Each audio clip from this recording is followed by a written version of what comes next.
وہ بس طلب دیکھتا ہے کہ کون اس کے انعام کی طلب رکھتا ہے اور پھر اس طلب کی خاطر صبر کرتا ہے۔ اور یہی سب تو دیکھ کر اللہ فیصلہ کرتا ہے کہ کس کو کیا کب کتنا دینا ہے۔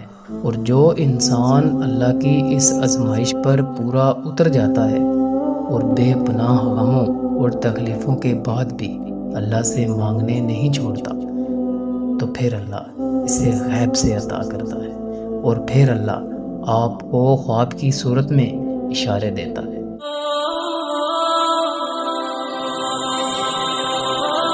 دیکھو، کبھی کبھی ہمارے ذہن میں ایک سوال پیدا ہوتا ہے کہ ہمارا اللہ ہمارے خوابوں کی تعبیر کب پوری کرے گا، اور اس کے کیا کیا خاص اشارے ہوں گے جب اللہ رب العزت ہمارے خوابوں کی تعبیر پوری کرے۔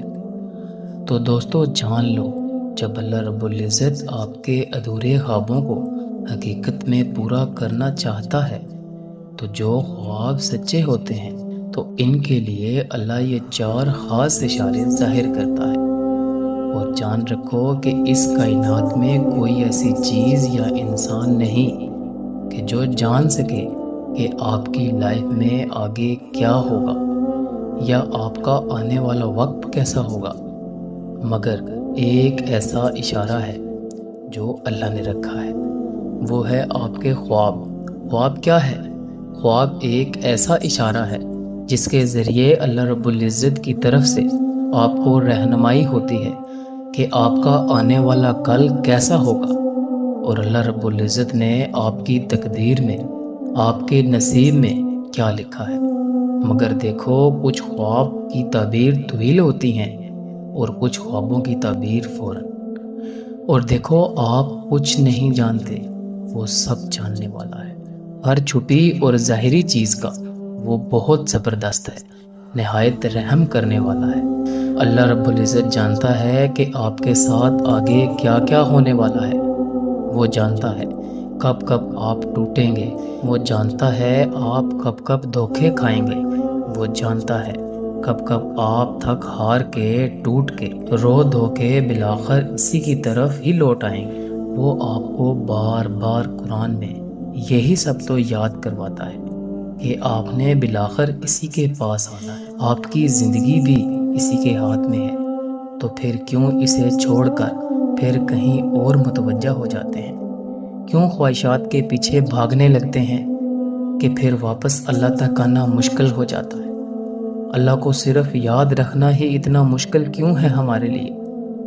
اس کو یاد رکھیں گے ہر لمحے تو محسوس ہوگا کیسے وہ آپ کے کاندھوں کو بوجھ سے بچائے ہوئے ہے، کیسے وہ آپ کے سارے معاملات سنبھالے ہوئے ہیں، اور بے شک حالات کیسے بھی جا رہے ہوں، زندگی کیسی بھی گزر رہی ہو، وقت کیسے بھی چل رہا ہو، جب سب کچھ چل رہا ہے، کچھ بھی رکا نہیں ہے، تو امید باندھے رکھے نا۔ آپ نے امید کا چلنا کیوں روک دیا ہے؟ آپ کے پاس تو سب سے بڑی امید ہے، آپ کے پاس تو اللہ ہے نا، اور پتہ ہے اللہ آپ کو راضی کرنا بھی جانتا ہے۔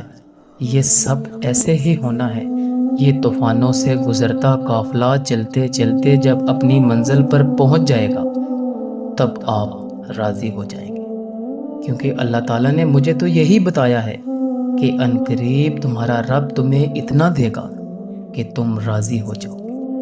اللہ انسان کو وہاں سے نوازتا ہے جہاں سے اسے توقع بھی نہیں ہوتی۔ اللہ کی بانٹ آدھی بانٹ نہیں ہے۔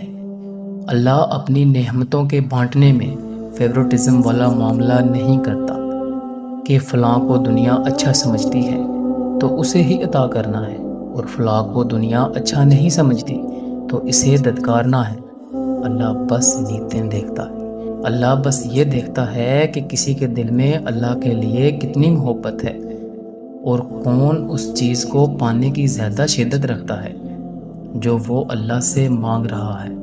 وہ بس خلوص دیکھتا ہے کہ کون اس کا کتنا خوف اپنے دل میں رکھتا ہے کہ اپنی چاہت کو پانے کی خاطر وہ ذرا موجود ہونے کے باوجود بھی کوئی غلط راہ اختیار نہیں کرتا۔